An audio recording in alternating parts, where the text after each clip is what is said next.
Hey guys, if you got pain going down the back of your leg or maybe something buried in the hamstring, it's very easy to get one of our tools in there and start to work this stuff around to minimize that pain, increase muscle length, and decrease the stiffness. So typically we would use the Alpha Ball, and for you at home, if you're doing this on a bench or maybe one of your kitchen chairs, this is gonna be plenty on a hard surface. Because I'm doing it on a softer surface, I still want you to be able to see the location that we're at and be able to see the ball a little bit. So I'm gonna use a little bigger ball so it doesn't sink into this seat that I'm sitting on, so you can still see what's going on here. But know that your Alpha Ball or a ball similar in that size is gonna be perfect for home.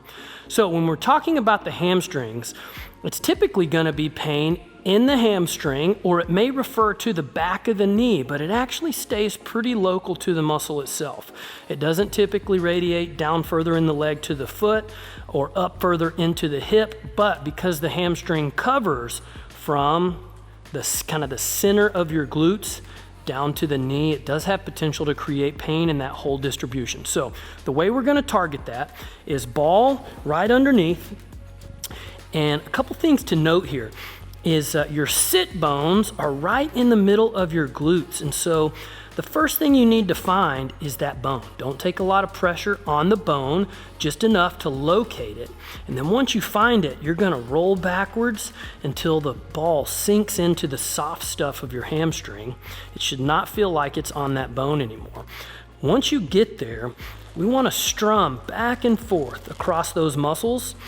And there's a lot of soft tissue here that connects onto that bone, and it can get very stiff from lots of sitting, which could be at the desk working, it could be driving, whatever the case may be, this area is really susceptible to stiffness and compression. So working side to side is gonna help reduce that stiffness. And then to add some length back into the muscle, we're gonna straighten the leg out and then bend it back. You're gonna do maybe 10 to 12 side to side, and then you're gonna do 10 to 12 extensions of the knee.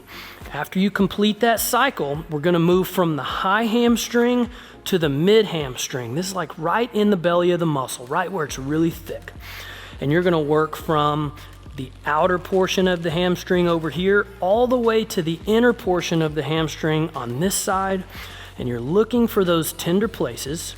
And as you strum through here, decreasing that stiffness, be thinking about, hey, where is the really tender spot? And once you find that tender spot, you're gonna park it right there. And then we're gonna add our knee extensions back in to start lengthening the muscle out and resetting it to its natural resting length. The last one is gonna be right down by the knee. This is where a lot of the tendons really start coming in. There's less muscle tissue here, but still a lot of sliding surfaces that can get stiff, create pain, and limit your knee mobility.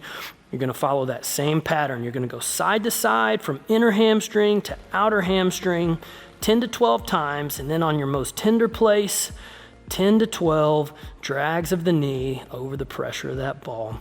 And when you're done, you should have significantly improved hamstring length, hopefully less pain. We'll see you later.